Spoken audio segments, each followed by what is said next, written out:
بسم اللہ الرحمن الرحیم۔ وہ جوان جیسے ہی جوانی کے دہلیز پہ آیا، اس کی پیشانی سجدے کے تقدس سے مالا مال ہو گئی، اس کی آنکھوں میں شرم اور حیا کے پہرے آ گئے، اس کے خیالوں میں پاکیزگی آ گئی، اس کی زندگی کے سبروز نیکی کے ماحول میں بسر ہونے لگے، اس کی راتیں ذکر الہی میں تلاوت قرآن مجید میں اور دن روزے سے گزرنے لگی۔ وہ جوان جس کی جوانی اللہ کی عبادت میں گزری، ان کی جوانی اگر عبادت میں گزر گئی تو بڑھاپا پر نور ہو جائے گی۔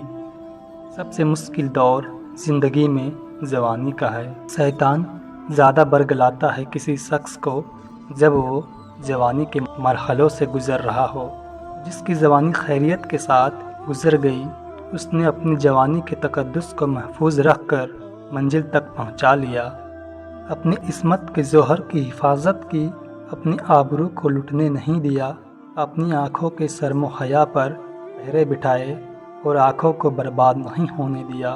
جو جوان اپنی جوانی کو خیریت سے گزار گیا تو جوانی جس کی منزل تک پہنچ گئی خیریت کے ساتھ عافیت کے سائے میں۔ مشکل تو بہت ہے جوانی کو منزل تک لے جانا، خیریت کے ساتھ جوانی کے تقدس کو رسوا نہ ہونے دینا، عصمت کے جوہر پر کالک نہ لگنے دینا، خاصات کو غالب میں آنے نہ دینا۔ آسان کام نہیں ہے، مشکل کام ہے، لیکن اگر کوئی مشکل کاٹ گیا، جوانی کے تھوڑے سے مشکل میں زندگی گزار گیا۔ حضرت شیخ ختلی کہتے ہیں، دنیا ایک دن ہے، ہم روزہ رکھ کے گزار دیں گے، تو روزہ رکھ کے سارا دن گزر ہی جاتا ہے، دوپہر آتا ہے گزر جاتا ہے، عصر کا وقت آتا ہے گزر جاتا ہے، بندہ افطار تک پہنچ ہی جاتا ہے۔ جس نے زندگی روزے کی طرح گزار دی، جس نے جوانی روزہ رکھ کے گزار دی، مشکل کام تھا اس نے کر دکھایا۔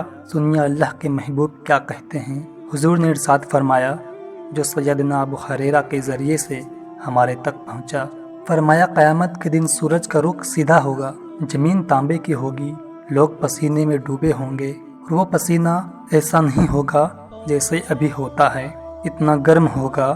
اس پسینے کا ایک قطرہ اگر احد پہاڑ پہ ڈال دیا جائے تو وہ پہاڑ پگھل جائے گا، اور اتنا بدبودار ہوگا۔ اگر ایک قطرہ دنیا پہ ڈال دیا جائے، انسان کیا جانوروں کے دماغ بھی پھٹ جائے۔ اس پسینے میں لوگ ڈوبے ہوں گے، لیکن جس نے اپنی جوانی کو پاکیزگی اور عافیت کے ساتھ گزارا ہوگا تو کل قیامت کے دن کوئی سایہ نہیں ہوگا، اللہ اپنی عرش کا ٹھنڈا سایہ عطا فرمائے گا۔ اللہ اکبر۔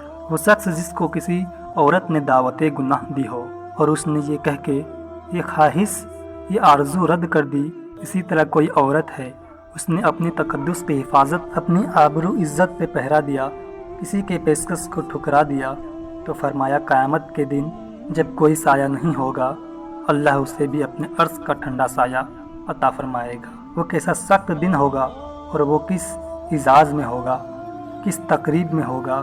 یہ تو 4 دن 10 سال 20 سال ہے، اور وہ 50,000 سال کا ایک دن ہوگا۔ پھر اس کو اللہ کا شکر کرنا ہوگا کہ اللہ تو نے کتنا کرم کیا میرے اوپر، میری جوانی کو خیریت کے ساتھ اور عافیت کے ساتھ گزاری۔ آپ سبھی سے امید ہے کہ اپنی جوانی کو اللہ کے راہ پہ گزاریں، اپنی جوانی کی حفاظت کریں اور اپنی آخرت کو کامیاب بنائیں۔ اللہ ہم سب کو ان باتوں کو سننے سے زیادہ ان پہ عمل کرنے کی توفیق عطا دے، آمین۔ امید ہے دوستوں آپ کو یہ ویڈیو پسند آیا ہوگا، اسے لائک اور زیادہ سے زیادہ شیئر کریں۔ ہمارا اگلا ویڈیو آنے تک اپنا اور اپنوں کا بہت سارا خیال رکھیے گا۔ تب تک کے لیے اللہ حافظ۔